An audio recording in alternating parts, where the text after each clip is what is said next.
டேய், இங்க என்ன பண்ணிட்டு இருக்க? அங்க ஆளுக்கு கல்யாணம் நடந்துட்டு இருக்கு. அவன் அண்ணன் வேற பெரிய மயிறு மாதிரி பேசிட்டு இருக்கான். என் தங்கச்சி கல்யாணத்துல உன்னாலையும் உன் ஃப்ரெண்டாலையும் ஏதாவது பிரச்சனை வந்துச்சு, சங்கரத்து போடுவேன், சங்கரத்து போடுவேன். நீ இங்க இருந்து என்னடா பண்ணிட்டு இருக்க?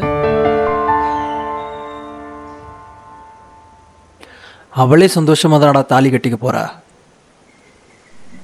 எனக்கு என்னடா? அது எப்படி அவ சந்தோஷமா இருப்பா? தூக்கிடலாம்.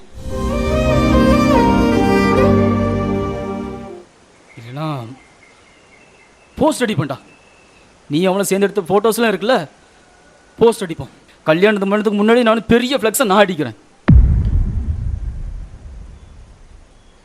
மச்சான், உங்ககிட்ட ஒரு 50,000 ரூபாய் இருந்தால் என்னடா பண்ணுவேன்? நான் என்ன கேட்டிருக்கேன், என்னடா சொல்லிட்டு இருக்கேன்? சொல்றா. என்ன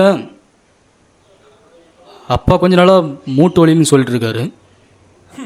ஒரு 50,000 இருந்ததுன்னா ஆப்ரேஷன் பண்ணிடுவேன். அதான் இல்லையே. சரி, அதெல்லாம் விடு, நீ உன் விஷயத்தை சொல்லு. அதான்டா, நம்ம அப்பாவோட ஆப்ரேஷனுக்கு 6 மாதம் வெயிட் பண்ணாதான் இந்த 50,000 ரூபாயை நம்மளால் சம்பாதிக்க முடியும். இப்போ தெரிய வேணாம், நம்ம லோவர் மிடில் கிளாஸ்ரா. நம்மளால் கோர்ட்டு கேஸு இதெல்லாம் நம்மளால் பேலன்ஸ் பண்ண முடியாதுடா. இல்லை, ஸோ அதனால் அவளாவது சந்தோஷமாக இருந்துட்டு போட்டோம்டா.